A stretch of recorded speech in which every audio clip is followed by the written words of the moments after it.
जी हाँ दोस्तों, स्वागत है आपका इस वीजी चैनल में। तो दोस्तों आज के इस वीडियो में बात करेंगे रानी दुर्गावती विश्वविद्यालय के बारे में।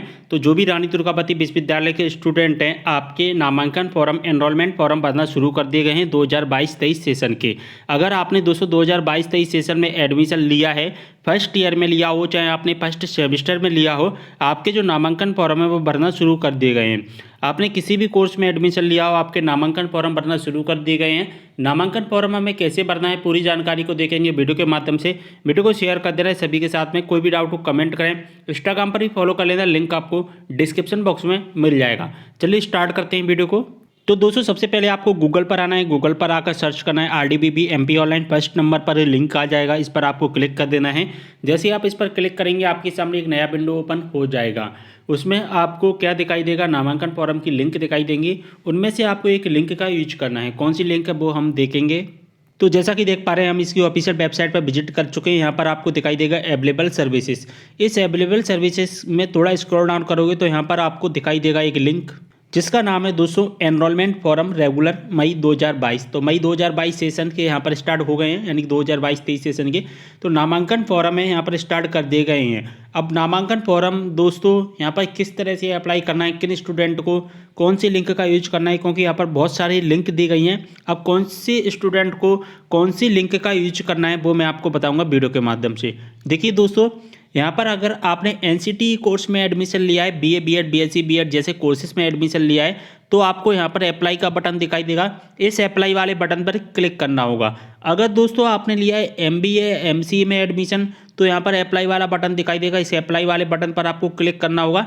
अगर दोस्तों आपने UTD में एडमिशन लिया है, UTD के किसी भी कोर्स में एडमिशन लिया, UTD का मतलब क्या होता है दोस्तों, आपने लिया है एडमिशन यूनिवर्सिटी में। कहाँ पर दोस्तों, आपने यूनिवर्सिटी में, डायरेक्ट यूनिवर्सिटी में एडमिशन लिया है।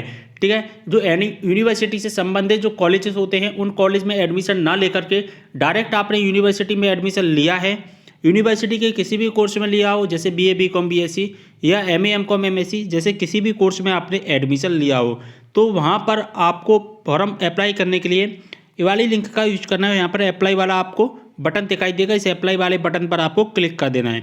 अगर दोस्तों आपने लिया है एडमिशन कहाँ पर, एफिलिएटेड कॉलेज। एफिलिएटेड कॉलेज का मतलब क्या होता है दोस्तों, यानी कि आपने लिया है एडमिशन एफिलिएटेड कॉलेजेस में, यानी कि यूनिवर्सिटी से संबंधित जितने भी सभी कॉलेज हैं उन कॉलेज में एडमिशन लिया है, तो आपको इस लिंक का यूज करना है। अब दोस्तों यहाँ पर एक गड़बड़ वाली चीज़ है। ठीक है, क्या गड़बड़ वाली चीज़ है कि यहाँ पर अगर आपने इन कोर्सेज में एडमिशन लिया, चाहे आपने UTD में लिया हो, चाहे NCT में लिया हो, चाहे आपने MBA जो कि UTD में एडमिशन लिया, इनके तो यहाँ पर आपको ऑनलाइन ही रजिस्ट्रेशन देखने को मिलते हैं।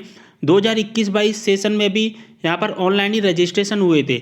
लेकिन दोस्तों यहाँ पर अगर आपने कॉलेज में एडमिशन लिया है, किसी भी कॉलेज में एडमिशन लिया है, तो 2021 सेशन में क्या हुआ था कि इनके जो रजिस्ट्रेशन किए गए थे वो ऑफलाइन मोड में किए गए थे। यानी कि ऑफलाइन मोड का क्या मतलब है कि डायरेक्ट कॉलेज में जा करके आपको रजिस्ट्रेशन करना होता था।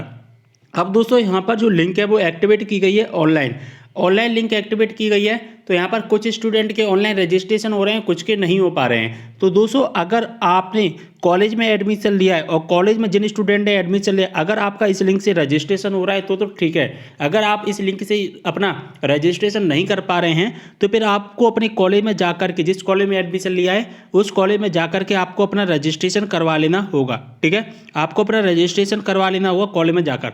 अगर आपका ऑनलाइन हो जाता है तो ठीक है, क्योंकि हर बार क्या होता था, पिछली बार भी हुआ था तो वो ऑफलाइन हुए थे, लेकिन इस बार लिंक एक्टिवेट कर दी गई है। अब लिंक एक्टिवेट हुई है तो अगर आपका हो जाता है तो ठीक है, अगर नहीं होता है तो फिर आप कॉलेज में जाकर के अपना नामांकन का रजिस्ट्रेशन करवा सकते हैं। ठीक है, अब चलिए मैं यहाँ पर आपको UTD का बता देता हूँ। तो यहाँ पर हम क्लिक करेंगे अप्लाई वाले बटन पर।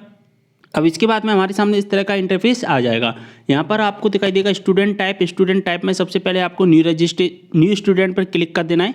यहाँ पर हमने न्यू स्टूडेंट पर क्लिक कर दिया। इसके बाद में आपको क्या करना है, यहाँ पर आपको रोल नंबर फिल करना है। रोल नंबर फिल करना है या आपको हायर एजुकेशन आईडी फिल करनी है। रोल नंबर तो होगा नहीं, तो आप अपनी हायर एजुकेशन आईडी फिल करिए। हायर एजुकेशन आईडी क्या होती है, जब आपने एडमिशन लिया था, क्या लिया था दोस्तों, जब आपने एडमिशन लिया था तो एडमिशन के टाइम पर एक आईडी मिली होगी जिसे हम कहते हैं एप्लीकेशन नंबर। क्या मिला होगा दोस्तों, आपको एक एप्लीकेशन नंबर मिला होगा। उस एप्लीकेशन नंबर से आप रजिस्ट्रेशन कर पाएंगे। आपको एक एप्लीकेशन नंबर मिला होगा। जी हाँ दोस्तों, जब आपने एडमिशन लिया था, चाहे आप यूटीडी में एडमिशन लिया हो, चाहे आपने एनसीटी कोर्स में एडमिशन लिया हो, किसी भी कोर्स में, किसी भी यूटीडी में या कॉलेज में एडमिशन लिया हो, तो वहाँ पर हमें एप्लीकेशन नंबर मिलता है। वो एप्लीकेशन नंबर हमें फिल करना होता है, डेट ऑफ बर्थ डालनी है, कैप्चा कोड फिल करना है और इसके बाद में यहाँ पर सर्च एडमिशन डिटेल्स पर क्लिक कर देना है। ठीक है, तो चलिए एक स्टूडेंट का हम यहाँ पर पूरा डाटा फिल करते हैं, देखते हैं हमारे सामने क्या इंटरफेस आता है। तो दोस्तों हमारे सामने कुछ इस तरह का इंटरफेस आ जाएगा। सबसे पहले तो हमें हमारे कॉलेज एंड कोर्स की डिटेल्स दिखाई दी जाएंगी। ठीक है, इसके बाद में हमें पर्सनल डिटेल्स दिखाई देगी। ये दोस्तों जो पर्सनल डिटेल्स आपको ब्लैंक दिखाई देंगी, ये डाटा आपको फिल करना होगा। ये पर्सनल डिटेल्स तो आप नॉर्मल सी चीज़ आप फिल कर लोगे आसानी से, इसमें तो कोई बताने की बात नहीं है। तो आपकी जो भी पर्सनल डिटेल्स है वो यहाँ पर फिल कर लीजिए। ठीक है, और यहाँ पर क्या है, आपको मीडियम सेलेक्ट करना होता है। अगर आप हिंदी मीडियम के स्टूडेंट हैं तो हिंदी मीडियम सेलेक्ट कर लीजिए, अगर आप इंग्लिश मीडियम के तो इंग्लिश मीडियम आपको सिलेक्ट करना है। यहाँ पर मीडियम होता है ना दोस्तों, वो आपको सिलेक्ट करना होता है। और पूरा जो पर्सनल डिटेल्स है वो तो आप फिल कर ही लोगे। इसके बाद जो एड्रेस है वो आपको अपना एड्रेस खुद ही डालना है। और यहाँ पर अदर्स डिटेल्स में आपको क्या करना है, आपको अपना मोबाइल नंबर और ईमेल आईडी डालनी है। ये दोनों चीज़ें डालना कंपलसरी है। ये दोनों चीज़ें आप वहीं डालिए जो आपके पास में चालू रहती हैं, क्योंकि काफ़ी स्टूडेंट क्या करते हैं, मोबाइल नंबर ऐसा डाल देते हैं जो गलत होता है, फिर आपको फ्यूचर में परेशानियाँ होती हैं। अब यहाँ पर आपको क्या करना है, प्रीवियस एजुकेशन डिटेल्स फिल करनी है। प्रीवियस एजुकेशन डिटेल्स में आपको क्या फिल करना है मैं आपको बता देता हूँ। अगर आपने दोस्तों यूजी किया है तो यूजी किया है तो इससे पहले आपने क्या किया होगा, 12th, तो आपको HSSC सिलेक्ट करना है, यानी कि 12th क्लास सिलेक्ट करना है।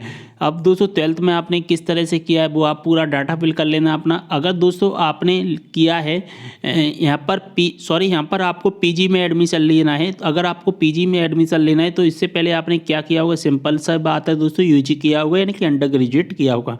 अब यूजी का जो भी डाटा यहाँ पर अंडर ग्रेजुएट सिलेक्ट करना है, यूजी का जो भी डाटा है वो यहाँ पर आप फिल कर सकते हैं। नॉर्मल सी बात है, सभी चीज़ें तो आप अच्छे से जानते ही हैं। यहाँ पर आपको यहाँ पर परसेंटेज, यहाँ पर रोल नंबर और यहाँ पर अपना माइग्रेशन सर्टिफिकेट या आप अपना टीसी सर्टिफिकेट नंबर यहाँ पर फिल कर सकती हैं। जो आपको टीसी मिला होगा वो टीसी नंबर यहाँ पर फिल करना है। इसके बाद में दोस्तों अपना फोटो एंड सिग्नेचर अपलोड कर देना है। यहाँ पर फोटो सिग्नेचर अपलोड 200 KB से कम में करना है। और फोटो सिग्नेचर आप कैसे अपलोड करोगे मैं आपको बता देता हूँ। देखिए ऐसा नहीं होता है कि फ़ोटो अलग अपलोड होगा, सिग्नेचर अलग अपलोड होगा। एक ही इमेज में आपको फोटो एंड सिग्नेचर अपलोड कर देनी है। एक ही इमेज बनानी है, उस एक ही इमेज में आप अपने फोटो सिग्नेचर अपलोड कर देते हैं। इसके बाद एनक्लोरेज टू बी टिक में आपको क्या करना है, proof of date of birth पर चेक मार्क करना है, मार्कशीट पर चेक मार्क करना है, माइग्रेशन सर्टिफिकेट पर चेक मार्क करना है।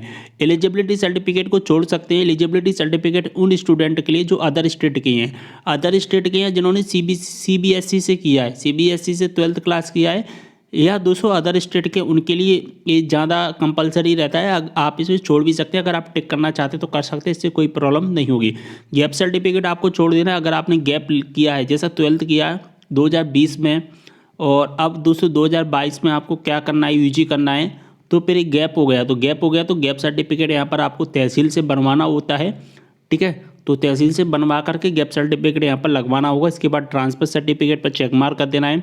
इसके बाद आपको सबमिट, यहाँ पर डिक्लेरेशन पर चेक मार्क करना है, सबमिट कर देना है। ठीक है, जैसे ही सबमिट करोगे तो आपके सामने जो कि आपने जो भी डाटा फिल किया वो डाटा फिल आ जाए, किया हुआ दिखाई देगा आपको, एप्लीकेशन नंबर वगैरह सभी चीज़ें दिखाई देगी। साथ ही फीस कितना पेमेंट करना है वो पेमेंट कर देना आप अपना। इसके बाद स्क्रॉल डाउन करोगे तो प्रोसीड टू पेमेंट का ऑप्शन आएगा। प्रोसीड टू पेमेंट पर क्लिक करके आप अपना पेमेंट कर सकते हैं। Net banking, credit card, debit card, UPI wallet, जिसके माध्यम से भी पेमेंट करना है उसके माध्यम से आप पेमेंट कर सकते हैं। ठीक है, अब इसके बाद में क्या होगा, जैसे हम पेमेंट कर लेते हैं अपना, तो दोस्तों जैसे हमारा पेमेंट होता है तो यहाँ पर दिखाई देगा आपको एप्लीकेशन नंबर। इस एप्लीकेशन नंबर को नोट डाउन करके रख लेना। हमने जो पेमेंट किया वो दिखाई देगा, बारकोड आ जाएगा यहाँ पर हमारा। और एक इंपॉर्टेंट चीज़ है वो मैं आपको बता देता हूँ दोस्तों, यहाँ पर लिखा गया है application is pending for approval bye college, यानी कि अभी आपका पेंडिंग में है।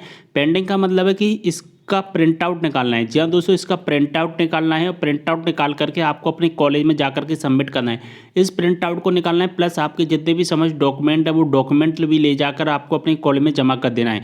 जैसे आप अपने कॉलेज में जमा करोगे तो अप्रूव हो जाएगा। जैसे ही आपका अप्रूव होता है, लगभग 2 महीने का समय लगता है, किसी में 1 महीने का भी समय लगता है किसी केस में। तो जैसे ही आपका अप्रूव हो जाएगा, कंप्लीट हो जाएगा, तो यहाँ पर जो रेड कलर से लिखा गया है ना, वहाँ पर ग्रीन कलर से लिख कर आ जाएगा और वहाँ पर दिखाई देगा आपको योर एनरोलमेंट नंबर एज, और जो भी आपका जो एनरोलमेंट नंबर, नामांकन नंबर होगा वो लास्ट में आपको ग्रीन कलर से दिखाई दे जाएगा। ठीक है, तो ये पूरी प्रोसेस है जो मैंने आपको बता दिया। अगर ये प्रोसेस समझ में आ गई, वीडियो को शेयर कर देना। मिलता है अगली वीडियो में एक और जानकारी के साथ, तब तक के लिए बाय।